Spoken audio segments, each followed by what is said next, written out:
Okay, yes, hello everybody, welcome back to the channel. My name is Alan, this is My Life in Taiwan.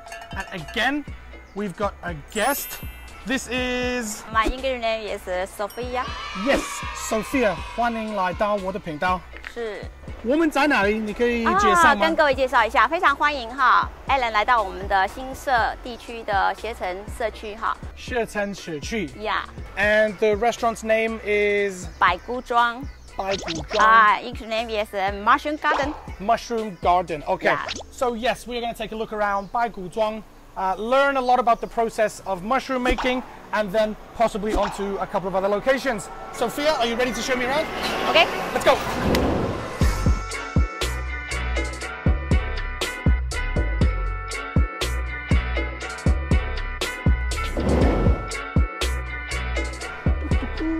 Okay, so we are here at the mushroom farm, and while Sophia is giving her presentation, all in Chinese that of course I understand, but the first thing I learned is when picking mushrooms, we need to make sure that it's opened up like an umbrella.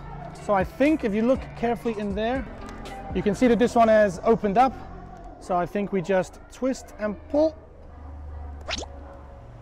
and I've picked my first mushroom.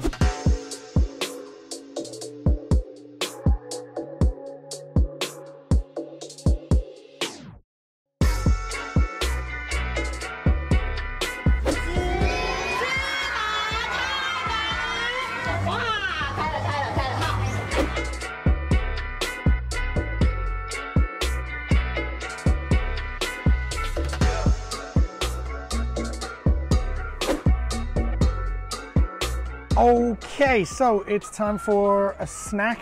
So here we've got some TAIWAN, which I actually made myself. It's pretty simple. It's made with a beaten egg with a bit of stock, some mushrooms, and then I think it's steamed. So I think this is pretty healthy. Let's get a nice big bite. It's pretty hot. Looks absolutely delicious, and of course made by my own fair hands. That must be good. Let's give it a go. Wonderful, really good. Probably the most healthy thing I've eaten in a while. Wow, good job me. And I think it's much more delicious when you've actually picked the mushrooms and harvested the eggs yourself. Fresh chicken egg, nice.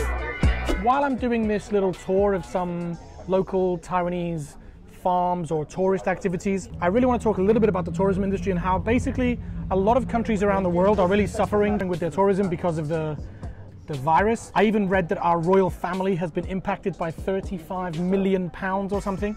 But here in Taiwan, I'm not too sure of the figures, but I feel like the local tourism industry is so strong and people travel within Taiwan so much that maybe the tourism industry hasn't been that affected because we've still been allowed to travel around the country. Not too sure if you agree with me or disagree with me, but one thing I would like to know is what kind of tours have you been on? What other places have you been to within Taiwan that you think I should check out? By all means, let me know in the comment section down below. This is so good.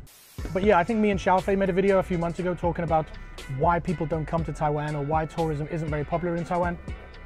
And of course that's a negative for most of the time, but because of the travel restrictions and the travel ban, I think the strength of Taiwan's internal tourism industry has kind of been spoken for itself and really looked after itself. So this is obviously a sesame flavor, gugu bao, so it's not a mushroom. It's not a mushroom. Oh, they totally fooled me. I really thought it was a mushroom.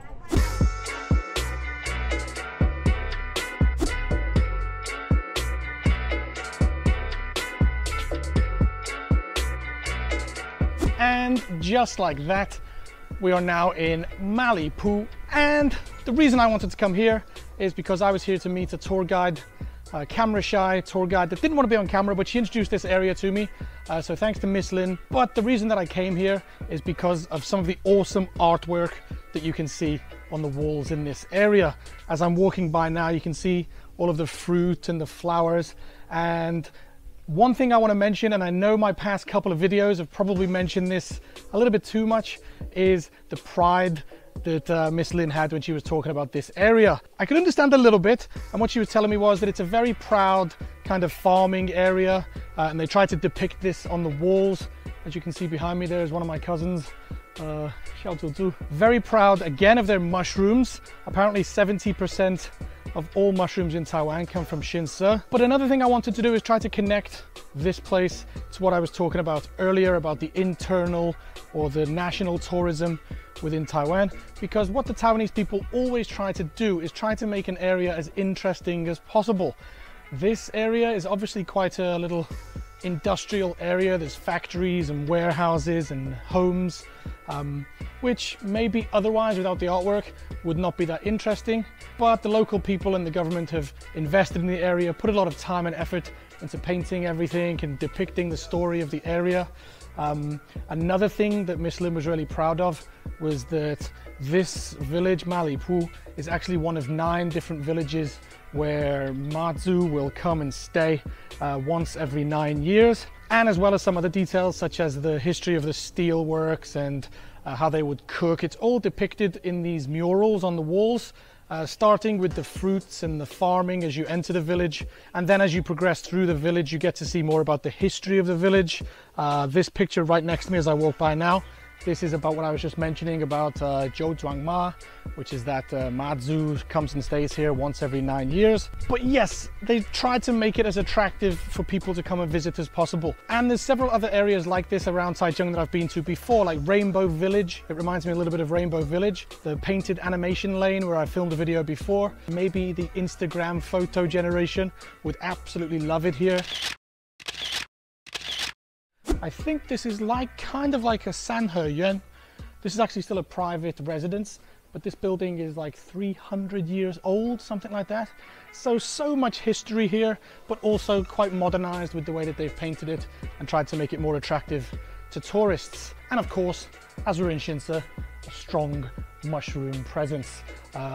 As I've mentioned in my past couple of videos about pride, from national pride through to mushroom pride, the people here are just so proud of what they're doing, whether it's running the country or in their work or in their mushrooms. It's really amazing to see how proud they are of it. I think we've got one more stop before we leave Xinse today. So I'm going to get out of this sun, back in the car, and I'll see you 10 minutes down the road. Okay, right, and the third and final location for today's video brings us across Xinse to another district known as the Zhonghe社區. So this beautiful restaurant flower farm called沐心泉休閒農場. And I've literally just stepped off the side of the mountain where the owner, Mr. Huang, took me up to see the place where he grows the Jinzhenhua, the golden lilies or the orange lilies. And he told me to start picking the lilies, and I was doing so and I didn't really know why. And then he brought me into his kitchen where we now deep fried the lilies, and I can officially say this is my first time eating a deep fried flower. So here goes. We've got the lily itself, and this looks like some hefengjiang, which is like a Japanese dipping sauce. Looks a bit like soy sauce, but obviously it's different. Here goes.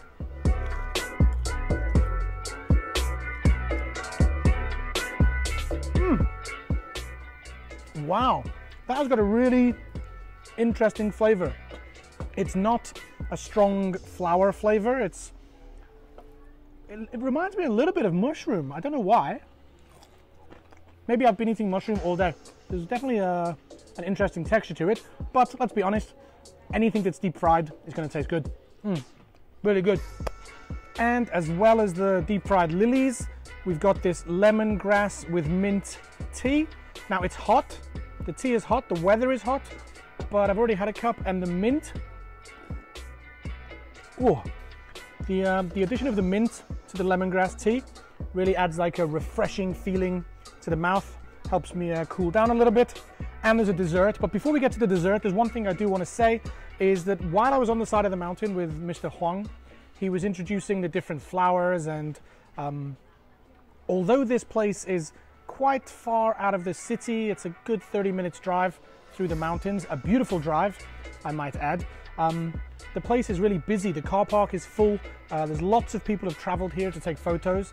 And again, this backs up my point that I've been making throughout the video of how Taiwanese people like to get out and do things at the weekend, see the beauty of Taiwan. And as I said, Mr. Huang was telling me that this whole scenery and landscape changes every season. There's different colors of flowers in spring, summer, autumn, and winter. So right now we're in the sort of changing of the seasons into autumn. So that's why we've got the Jingzhenhua. We're in Jingzhenhua season, which gives us that orange color of the flowers. Right, so I think it's time to wrap this video up and try and make some kind of summary of what I've said. It's probably been a very busy video from 3 different locations, but I really wanted to give you some examples of the kind of places that are possible to go, just a short drive out of the city and get out and experience Taiwan's beauty, whilst also raising that question that I raised earlier about how Taiwan's tourism industry, the internal tourism of Taiwan, has been really lucky, I think, that the fact that Taiwanese people love to travel so much and we've not had any restrictions imposed upon us. So therefore, if you have any suggestions of places within Taiwan you'd like to see me go, then please leave a comment down below and I'll try my best to get to it. Other than that, there's not much else for me to say. I've been given a gift of dried lily flowers, which apparently can make a soup. I'm going to take them home for Prozzy. Prozzy, you're going to be doing some soup cooking for me later. But other than that, I just want to say thanks to all of my tour guides from today, the 3 different locations. They've been super accommodating and taught me a lot about this beautiful area. There's links in the description of all the places that I've been to if you want to go check them out yourself. But time for me to say goodbye. So as for now, and as always, I'll see you next time in my life in Taiwan. Peace. Bye-bye.